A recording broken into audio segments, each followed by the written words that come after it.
wanted to show you this place today because this is a typical picture of old Detroit public schools. They've been left vacant and abandoned due to the city decline in population. However, we see that structures like this and buildings like this have a number of alternative uses. Here at the Detroit Training Center, we are a state school, a vocational school, and we think that a facility like this would be perfect home for a new school that's providing skills and new opportunities for Detroit residents.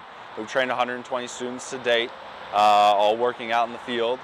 We've also got a number of upcoming programs in the near future. We're teaching a certified pest applicator course for landscaping, as well as a heavy equipment operation course here in the next couple weeks.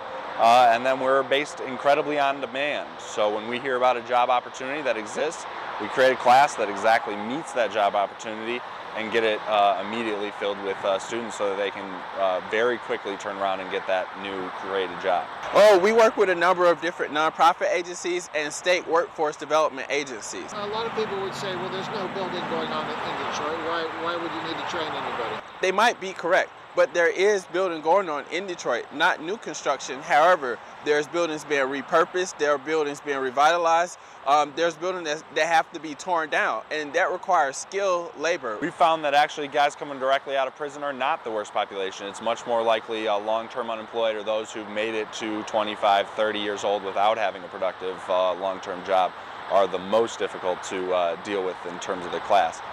We set some very basic expectations though. We expect people to be on time, there every single day, and if they meet those qualifications, they're usually ready to go out and go ahead and get a job. Now that job is going to be an entry-level job in construction. It's a lot of really hard work. They got to show up every day for years to advance in the industry, and that's something that's going to be expected of them, and not everyone succeeds.